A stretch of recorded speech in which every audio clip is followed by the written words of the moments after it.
Hey, it's Dr. Schmidt. I got 3 things I want to go over with you, and these will be pretty quick, hopefully. So the first one is that, so last night, right where I live, we got down to negative 20 degrees and Fahrenheit, and winter is not an excuse for depression.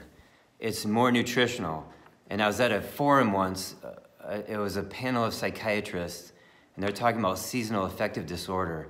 And the one guy said that the depression is during the wintertime, but as years go by, the depression starts earlier in the winter and ends later in the spring, and eventually the depression is year-round. So I don't know why they call it seasonal affective disorder when it's actually a nutritional issue. And there's a lot of macronutrient, diet, food choices you can do to improve that, but then you can't forget about vitamin D. So let's talk about that. So the last 2 videos I've mentioned my girlfriend, she does a lot more blood testing than I do, and she's always testing vitamin D levels. And if you live and work in a building, you're probably deficient in vitamin D. I don't care if you live in the desert or in Florida or whatever, most Americans are deficient in D because we're just not out in the sun. So my girlfriend has seen that this product here is the best vitamin D to raise the levels in the body faster than any other product. It's from a company called Systemic Formulas. It's one of my favorite companies. It's called Vitamin D3, VIT-D3LQ. And it has a whole bunch of other nutrients in there, herbs, plants, and that allows the absorption and utilization of D, and it's got K2 in it. And so the absorption and utilization is much faster. Now, I don't give this to everybody because it's a liquid, and the dosage might be a little bit off, like 1 squirt is about 3,000 international units of D. But sometimes I'll give a capsule, which is more measured at 5,000 units of D per capsule with the K2. So anyways, yeah, this one, of all the years she's been testing D levels, and this is her most sold product. She sells this product more than any other product out of her office. All right, so there you go. So I don't care if it's negative 20, you should not be depressed because your food has to be right. The next one I want to talk about is a vegan infertility story. And of course, I'm not going to say any names, but a woman was vegan for 23 years, and she got married and she was trying to get pregnant, and she couldn't get pregnant. And not me, but somebody else told her, you have to eat meat. And so she reluctantly did. She started with shrimp because she used to like shrimp. And then her next meat meal was pork. So she called up her doctor and she said, I just had the most satisfying meal I've ever had in the last 23 years. Within a month, she was pregnant. So it could be just that simple. And I just want to share that with you about the importance of animal fat and protein for normal physiology, normal functioning of the human body. Okay, that's all I wanted to say. So 23 years of veganism was preventing her from being pregnant, and she reversed it by eating. And then she actually went to a restaurant and she was eating burgers. She had 2, and she felt embarrassed because she was hungry for a 3rd one, and she never ordered it. She probably could have had 2 more, but she was embarrassed to order more burgers. Okay, the 3rd thing I want to go over is SIBO versus SIFO. So SIBO is small intestinal bacterial overgrowth, and SIFO is small intestinal fungal overgrowth.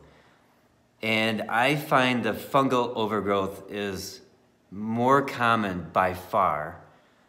But most people are talking about SIBO, which is bacterial overgrowth. But either way, you can treat them at the same time with the same products and the same dietary approach. So when you do oregano, for example, oregano kills bacteria, fungus, parasites, maybe even virus. And maybe olive leaf and other herbs, artemisia from wormwood. These herbs are antimicrobial, colloidal silver, antimicrobial. So they're not as selective as medications are. But the healthy cells in your body love the herbs, and those herbs make your healthy cells stronger and stronger, but the pathogenic cells, which are weak they die with these herbs. All right, that's the beauty of working with Mother Nature. You get better results. It's more forgiving. You can load up on a whole bunch of herbs and do like a wipeout, you know, like in a short period of time, just like try to wipe out a bunch of bugs at one time, and the rest of the body loves it. So, but just because you have SIBO or SIFO, it's not all about herbs. It's more about your diet. So there are causes of SIBO and SIFO, and SIBO and SIFO are not causes. They're secondary to causes, and the primary cause being standard American diet, and then the secondary cause would be medications. So the overuse of steroids, and of course antibacterials will cause fungal issues, and then you can do antifungals and get bacterial issues. Okay, so it's diet, medications, primarily those two things that cause SIBO and SIFO.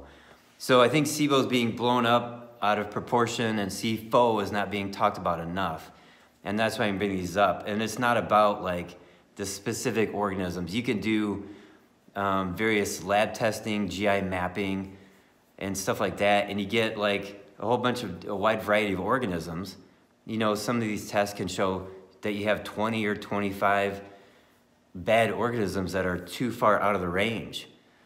But so what do you do after that? Well, diet, and fasting is helping too. I can't forget about that, because when you fast, you starve down your microbiome, and those weak pathogenic cells, they die. And again, it's really good for your healthy cells. So correct diet, fasting, antimicrobial type herbs and supplements, and then cleaning the intestines with binders or drainage. And those are categories of supplements that we work with. Okay, so those are my thoughts. I wanted to share them with you. I hope you enjoyed that. And if you like this video, give me a thumbs up. If you want to be a patient, it's best to call the office. You can also email too. All right, have a warm weekend.